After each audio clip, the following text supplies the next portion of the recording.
90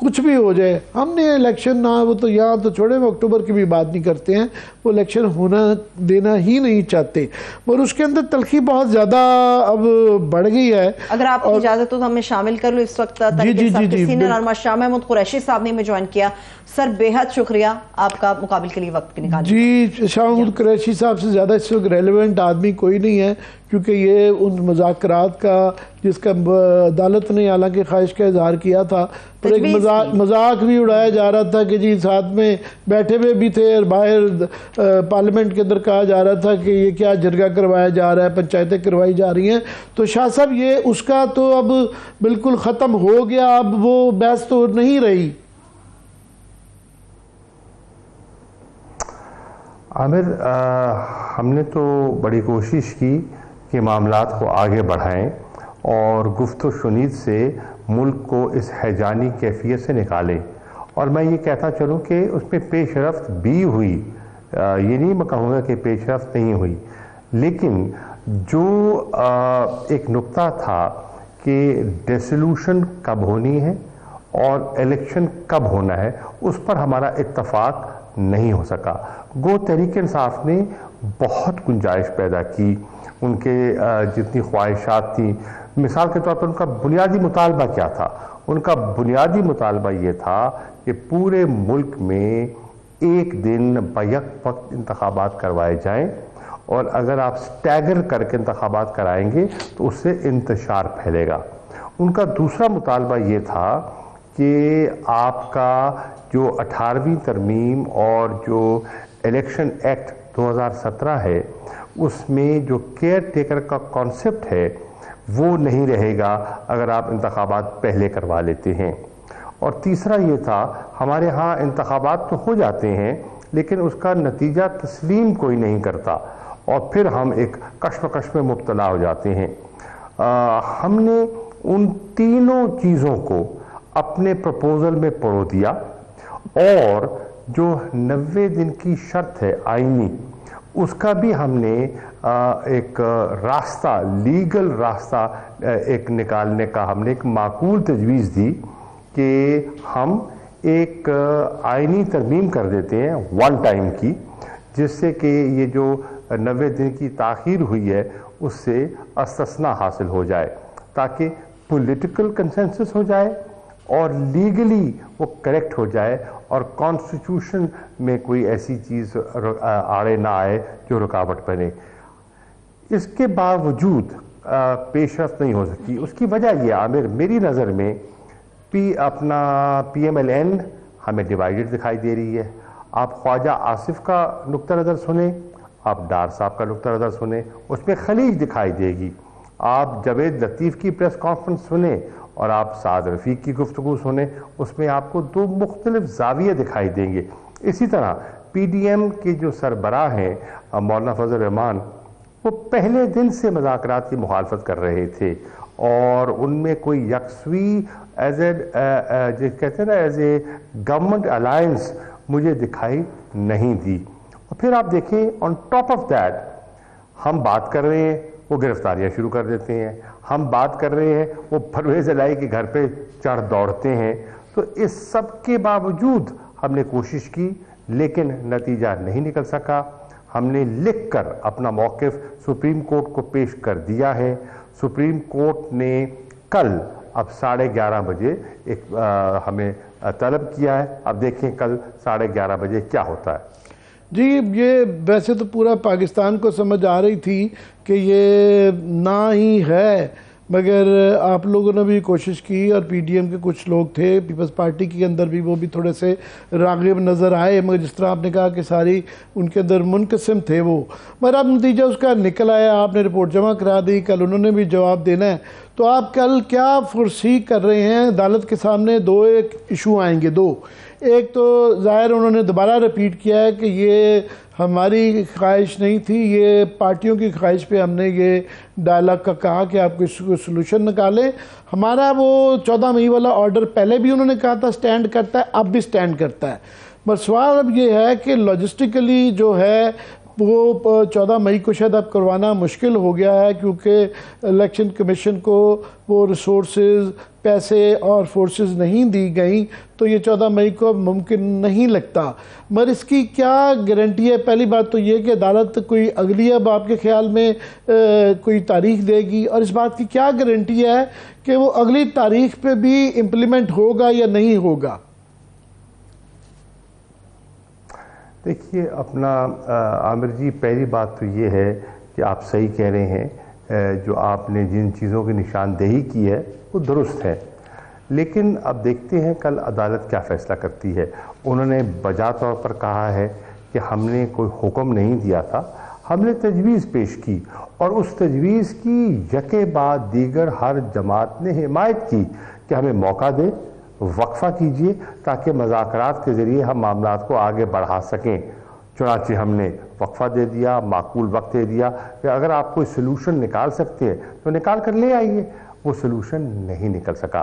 انہوں نے دوسری بات یہی کہی کہ ہمارا جو آرڈر ہے 14 اپریل کا، وہ فیلڈ میں اٹ سٹیز، وہ موجود ہے، یعنی کہ 14 مئی کے جو ڈیٹ ہے اس پر وہ قائم ہے۔ وہ اب ہو سکتا ہے وہ حالات کے مطابق تھوڑی سی نظر ثانی کرے، لیکن جو پرنسپل ہے وہ پرنسپل تو اپنی جگہ موجود ہے کہ آئین کی ایک شرط ہے اور اس شرط کے مطابق انتخابات ہونے ہیں، حکومت کی خواہش کے مطابق نہیں۔ اب آپ دیکھیں، آپ نے ایک اور بات کی ہے، آپ نے کہا کہ الیکشن کمیشن کہے گا کہ جی ہمیں وسائل نہیں ملے، پیسے نہیں ملے، لیکن وہ تو بات مجھے سمجھ آتی ہے کہ وفاقی حکومت نے جان بوجھ کر یہ پارلیمنٹ کو ایز اے ڈھال استعمال کیا۔ انتخابات کی نیت نہ ان کی تھی نہ ان کی ہے، ہرگز نہیں ہے، اور انہوں نے پیسے بھی نہیں دیے۔ لیکن دیکھنا یہ ہے کہ الیکشن کمیشن کے رویے میں یکدم اتنی تبدیلی کیسے آئی ہے۔ پہلے اسی الیکشن کمیشن نے اس فیصلے کو 3 رکنی بینچ کے فیصلے کو قبول کیا۔ قبول کرنے کے بعد انہوں نے شیڈیول جاری کیا۔ شیڈیول جاری ہونے کے بعد انہوں نے درخواستیں امیدواروں سے پنجاب میں وصول کی۔ نہ صرف درخواستیں وصول کی، ان کی جانچ پڑتال کی، نہ صرف جانچ پڑتال کی، فائنل لسٹ آویزہ کی، اور اس لسٹ کے مطابق انہوں نے نشان بھی الاٹ کر دیے۔ اب اس سٹیج پہ اب انہوں نے ایک ریویو پٹیشن فائل کی ہے جو کہ بالکل ان کے پہلے موقف کی نفی کرتی ہے۔ اب لگتا یہ ہے حکومت اور الیکشن کمیشن نہیں چاہتے کہ انتخابات پر آگے بڑھ جائیں، لیکن آئین بڑا واضح ہے، پاکستان کے لوگ انتخابات چاہتے ہیں، اور آپ کسی اوپینین پول آپ سروے کروا کے دیکھ لیں، پاکستان کے لوگوں کی واضح اکثریت سے سمجھتی ہے کہ واحد آئینی اور جمہوری حل ہمارے پاس جو ہے وہ ایک فریش مینڈیٹ ہے بذریعہ نئے انتخابات۔ جی، اس پہ ساری نظریں جو ہے سارے پاکستان کی اور بلکہ ساری دنیا کے، پاکستان بہرحال ایک نیوکلیر کنٹری ہے، پہ الیکشن یہ سپریم کورٹ کے اوپر ساری نظریں سب دیکھ رہے ہیں کہ وہ کیا فیصلہ کرتی ہے۔ 2 بحثیں چل رہی ہیں، میں پہلی بحث کا آپ سے پوچھتا ہوں، پھر دوسری کا، وہ یہ کہ امید یہ کی جا رہی تھی کہ 27 تاریخ کو جو کہ کٹ آف ڈیٹ تھی الیکشن کمیشن کی، کہ اگر ان کو پیسے نہ ملیں، ریسورسز نہ ملیں تو الیکشن پھر آگے مزید ڈیلے ہوگا۔ تو ایک طبقے کا خیال تھا کہ اسی دن جو ہے عدالت جو ہے وہ جس نے نافرمانی کی ہے، حکم عدولی کی ہے، ان کو بلائے گی اور ان سے جواب لے گی۔ مگر پھر اس کے بعد یہ 5 دن کی جو ڈیلے ہوئی، اس کے بعد سے ہم نے دیکھا کہ تلخی زیادہ آ گئی، ایک قسم کا اس کو عدالت کی کمزوری سمجھا گیا، اور یہ سمجھا گیا کہ شاید عدالت کمزور پڑ گئی ہے اور ریلکٹنٹ ہے، اور وہ بجائے کہ جسٹس کارنیلیس بقول اعتزاز حسن کی راہ پہ گامزن ہونے کے، وہ جسٹس منیر کی طرف کوئی نظریہ ضرورت کی طرف مائل نظر آتی ہے۔ کیا کہیں گے آپ؟ میں سمجھتا ہوں کہ اگر وہ نظریہ ضرورت کی طرف مائل دکھائی دیتی تو یہ کبھی نہ لکھتی اپنے آرڈر میں کہ ہمارا 14 مئی کا آرڈر اپنی جگہ قائم ہے۔ دیکھیے، تاریخ تو گراؤنڈ ریالٹیز کو سامنے رکھتے ہوئے آگے پیچھے ہو سکتی ہے، بات ہے پرنسپل کی